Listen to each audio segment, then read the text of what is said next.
जी हाँ दोस्तों, पहलवान सुशील कुमार मामले में एक बहुत बड़ा खुलासा हुआ है, जिसमें एक ऐसा सवाल खड़ा हुआ है जिसका जवाब अभी तक मामले की छानबीन के दौरान नहीं मिला है सुशील कुमार या उसके साथियों की तरफ से।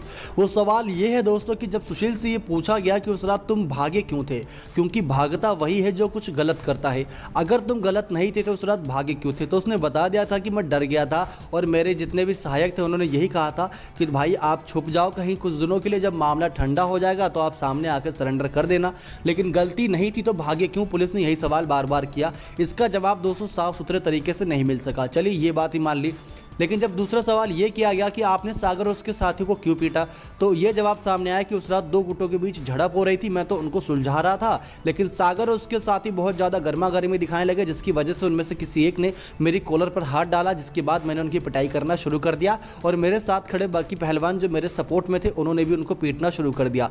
ये बात भी क्लियर हो गई। लेकिन दोस्तों जब उस समय मौका वारदात पर पुलिस आई थी तो सुशील कुमार ने वहां पर खड़े रहकर पुलिस के साथ उस मामले की छानबीन क्यों नहीं करवाई। अगर सागर उसके साथी गलत होते तो पुलिस उस समय उनको सजा देती।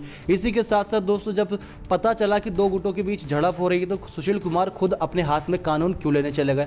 मानते हैं कि छत्रसाल स्टेडियम के सम्मानित व्यक्ति हैं और उसके साथ साथ एक पहलवान भी है, वो मामले को आसानी से ठंडा करवा सकते थे, लेकिन पुलिस को भी तो इत्तला कर सकते थे ताकि मामले के आगे की छानबीन पुलिस करती और आगे से अगर छत्रसाल स्टेडियम में कोई भी ऐसी कोई ऊंच नीच होती, कोई विवाद या घटना घटती तो पुलिस इन सब मामलों में कहीं ना कहीं अपने हिसाब से बाकी कार्रवाई कर लेती। सुशील कुमार को कानून हाथ में लेने की क्या जरूरत थी। तो ये सवाल खड़े हुए हैं दोस्तों कि उस रात जब पुलिस आई तो भागा क्यों, अगर नहीं गलत थे तो भागते नहीं। दूसरी बात यह है कि अगर झड़प हो रही थी तो पुलिस को इत्तला करते। ये खबर सामने आई थी दोस्तों कि सुशील कुमार ने सुबह अपने किसी साथी को भेजा था उनकी रिपोर्ट दर्ज करवाने के लिए, लेकिन रात को ही अगर ये मामला ठंडा करना था तो रात को ही रिपोर्ट दर्ज करवानी थी। ये बात सामने आई है रिपोर्ट्स के अनुसार। नेक्स्ट 9 स्पोर्ट्स की